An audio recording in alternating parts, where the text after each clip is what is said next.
extraterrestre est juste devant moi, à la base. Enfin, la voici. En vrai, c'est ouf de pouvoir la filmer comme ça. Ils devraient interdire. Des États-Unis. Est-ce que tu avais déjà vu des images comme ça, tu vois? À vol d'oiseau, on est à environ à 10 km. On voit plusieurs bâtiments, il y a des hangars, une sorte de tour, plusieurs pistes d'atterrissage. En fait, on voit pas bien à cause de la chaleur aussi. Tu sais, c'est la chaleur qui brouille. Faut y aller l'hiver.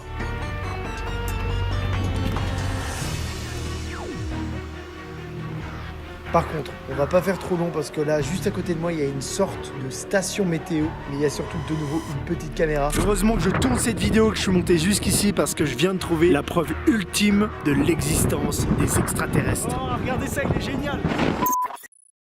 En fait, moi, je suis au Nevada, aux États-Unis, pour tourner dans un lieu hanté, dans une ville qui s'appelle Tonopah. C'est un hôtel hyper connu aux États-Unis qui est hanté. Et c'est pas très loin de la zone 51. Du coup, je me dis, moi, je vais pas faire de vidéo, mais j'y suis jamais allé. J'y vais, quoi. Je vais voir à quoi ça donne. Et cette vidéo, elle aurait jamais dû exister, en fait.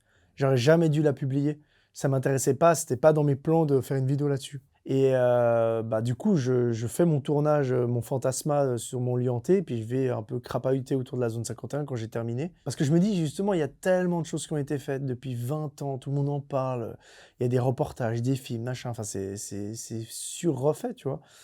Et là, j'y vais et je sens quand même, il y a une atmosphère, il y a un truc.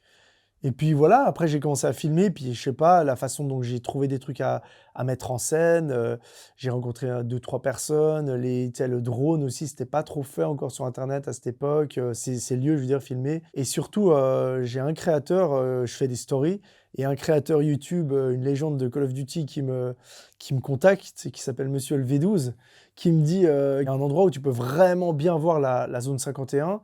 Je connaissais un peu cet endroit, mais je savais pas trop, tu vois. Mais lui, il me donne clairement un trek assez balèze, tu vois. Ou alors tu prends un énorme 4x4 et t'arrives, mais moi, j'avais pas de 4x4. Et du coup, j'ai pu filmer la zone 51. Et du moment où j'ai pu filmer, où on voit vraiment la zone 51, je me suis dit, putain, ça peut être quand même cool parce que ça a jamais été fait.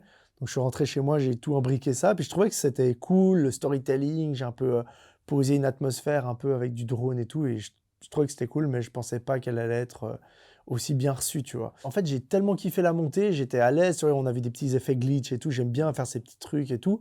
Je me dis, elle est trop bien, j'aime bien et tout. J'aime bien comment je suis en train de la monter. Des fois, j'ai un feeling, tu vois, certaines vidéos, des fois, j'avoue, j'y vais à fond. Mais des fois, il y a vraiment un truc où je prends le temps, je m'amuse avec les musiques, je passe beaucoup de temps. Et cette vidéo, j'avais envie de placer un peu des petits, tu vois, j'ai mis Sylvain Duriff, tout ça, tout ça. Il y a des vidéos, tu sais qu'elles vont fonctionner ou machin. Et il y en a que tu penses ça va, mais tu n'as aucune idée de l'impact, tu vois. Tu vois ce que je veux dire? Là, j'ai zéro invité, une thématique qui est faite et refaite. À aucun moment, je pensais que ça allait faire des millions de vues, tu vois.